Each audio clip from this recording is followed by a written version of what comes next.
Assalamualaikum warahmatullahi wabarakatuh. Para pemirsa Yusma TV dimanapun Anda berada, kembali lagi dengan saya Muhammad Akbil YR, mahasiswa dari Universitas Pendidikan Indonesia, program studi Ilmu Pendidikan Agama Islam. Pada video kali ini saya akan mereview mengenai salah satu buku yang telah saya baca, yaitu buku ini. Ya, jadi ini merupakan buku karangan dari Dr. Hamid Fahmi Zarkashi dengan judul Mishkat, Refleksi tentang Westernisasi, Liberalisasi, dan Islam.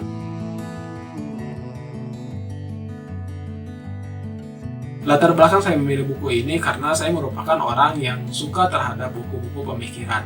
Saya juga orang yang terkagum-kagum pada pemikiran salah satu ulama kontemporer asal Indonesia, yaitu Syekh Muhammad Naqib Al-Attas.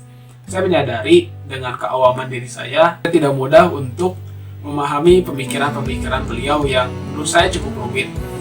Maka dari itu saya berusaha memahami pemikiran-pemikiran dari Syekh Muhammad Naqib Al-Attas melalui karya-karya beliau, melalui karya-karya dari murid-murid beliau. Nah, Hamid Fahmi Zarkashi pengarang buku ini merupakan salah satu murid beliau. Karena Hamid Fahmi Zarkashi, sebagaimana ia sebutkan dalam bagian awal di sini mengenai biodata beliau, yang merupakan lulusan S3 dari ISTAB. Ia merupakan murid dari Profesor Muhammad Naqib Al-Attas.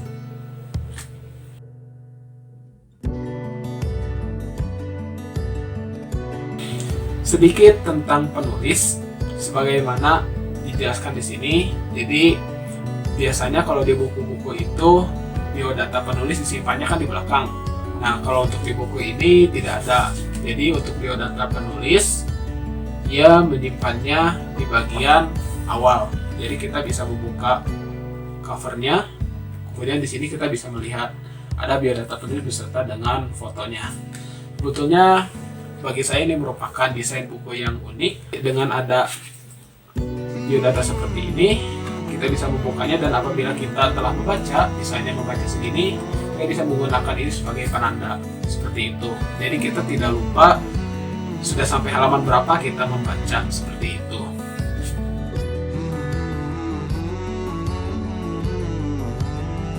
Nah, kemudian kita mulai review bukunya. Kita mulai dari melihat wujud buku ini secara keseluruhan. Nah, jadi ini merupakan cover depannya. Kemudian di sini ada cover sampingnya. Ya, ini merupakan penerbit. Kemudian ini nama dari penulis. Dan ini merupakan judul dari buku ini. Kemudian di sini di bagian belakang cukup simpel, hanya dengan background berwarna putih. Kemudian diisi dengan tulisan-tulisan mengenai komentar beberapa tokoh terkait buku ini. Nah, tulisan ini dikemas dalam bentuk tulisan font berwarna hitam, dan juga ada beberapa font yang warnanya merah. Menurut saya ini cukup matching untuk dilihat, cukup enak untuk dilihat. Nah, kita mulai dari bagian cover.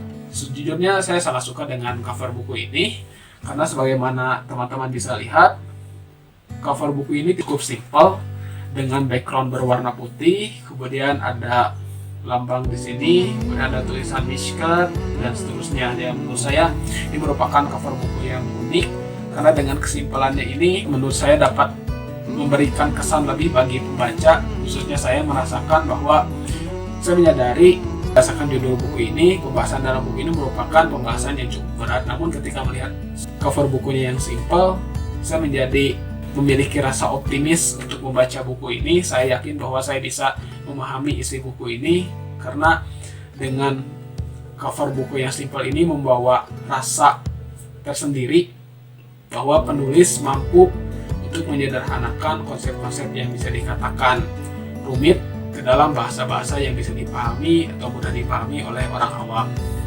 Nah, kemudian dilanjut di halaman-halaman pertama, penulis mencantumkan mengenai kesaksian-kesaksian tokoh, ya, beberapa tokoh terkait bukunya ini. Nah, sejujurnya untuk bagian seperti ini dan disimpan di bagian awal, sesungguhnya saya sangat suka dengan model buku seperti ini, karena dengan mencantumkan beberapa pendapat para tokoh terkait buku ini, jadi bisa membaca bahwa buku ini merupakan buku yang luar biasa hebat, dikarang oleh pengarang yang hebat. Intinya, kesaksian-kesaksian dari tokoh yang tersimpan dalam buku ini memberikan kesan, memberikan penguat kepada saya selaku pembaca bahwa buku yang saya baca ini merupakan buku yang berkualitas, ditulis oleh orang yang berkompeten, seperti itu. Kemudian dilanjut, dalam buku ini juga terdapat beberapa sambutan. Salah satunya di sini bisa dilihat ada sambutan dari Insis. Jadi Insis memberikan sambutan dalam bentuk kata pengantar. Kemudian sambutan dari Miyumi. Kemudian ada pengantar penulis juga di sini untuk cetakan yang kedua. Nah, lanjut ke bagian selanjutnya, yaitu mengenai isi buku. Jadi di sini dalam daftar isi disebutkan buku ini tuh terdiri dari 2 bab secara keseluruhan. Bab yang pertama membahas mengenai de-westernisasi dan bab kedua membahas mengenai deliberalisasi. Nah, untuk de-westernisasi ini terbagi menjadi beberapa subbab yang apabila kita hitung jumlah subbabnya ada 15. Di antaranya membahas mengenai barat, timur, Tuhan, agama, kecerdasan dan keimanan, filsafat agama, ikonoklasme, kedudukan orientalis, humanisme, religius humanis, ateis, deprivatization, dualisme, averroisme, dan bonus, dan diakhiri dengan tanya jawab mengenai memahami barat. Nah, di sini sejujurnya penulis bisa dikatakan berhasil dalam menyederhanakan berbagai konsep termasuk istilah filsafat yang bisa dikatakan rumit untuk dipahami. Penjabaran mengenai westernisasi yang dibagi menjadi 15 bab ini menurut saya sangat membantu bagi para pembaca dalam memahami westernisasi. Karena dengan membaginya ke dalam beberapa subbab, konsep westernisasi bisa dibahas secara lebih rinci dan juga lebih simpel. Selain itu, kelebihan dari buku ini, setiap subbab yang ditulis walaupun temanya berbeda-beda, contohnya di sini ada pembahasan mengenai barat, timur, Tuhan, agama, walaupun judul-judul dari subbabnya berbeda-beda, namun penulis berhasil untuk menjadikannya sangat serasi ketika dibaca. Contohnya dalam pembahasan mengenai barat, ketika penulis sudah mengungkap siapa itu barat dan seterusnya, kemudian penulis akan membahas mengenai timur. Nah, pembahasan dari barat ke timur tersebut sangat terlihat keserasiannya, sehingga bisa dikatakan enak untuk dibaca dan dipahami. Kemudian lanjut ke bagian yang kedua. Di sini ada bab mengenai deliberalisasi. Di sini juga terbagi menjadi beberapa subbab yang cukup banyak. Ya, kurang lebih sama seperti bab pertama. Penjelasan mengenai deliberalisasi ini atau liberalisasi ini dibagi oleh penulis ke dalam beberapa subbab yang sekali lagi setiap subbabnya tersebut saling bersambung secara serasi antara satu subbab ke subbab yang lainnya. Menurut saya ini merupakan keunggulan buku dari Mishkat ini. Sejujurnya setelah membaca buku karya Dr. Hamid Fahmi Zarkashi ini, saya 100% setuju dengan apa yang diungkapkan oleh Dr. Hamid Fahmi Zarkashi. Melalui analisis fokus buku ini membahas mengenai 4 hal. Yang pertama, mengenai worldview atau cara pandang Islam dan Barat. Kemudian membahas mengenai westernisasi dan bagaimana pandangan Islam terhadapnya. Kemudian membahas juga mengenai liberalisasi dan juga bagaimana pandangan Islam terhadap liberalisasi.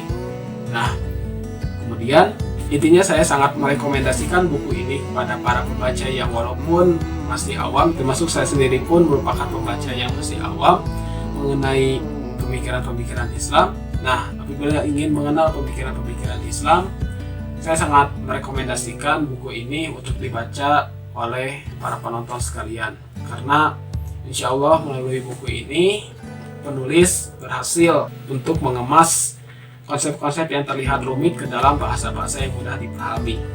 Dengan begitu, kita dapat mengenal pemikiran Islam dan juga bisa mengenal serangan-serangan yang dilancarkan oleh musuh-musuh Islam terhadap Islam, terutama dalam hal ghazwul fikri atau perang pemikiran. Sekian video kali ini mengenai review buku. Terima kasih. Assalamualaikum warahmatullahi wabarakatuh.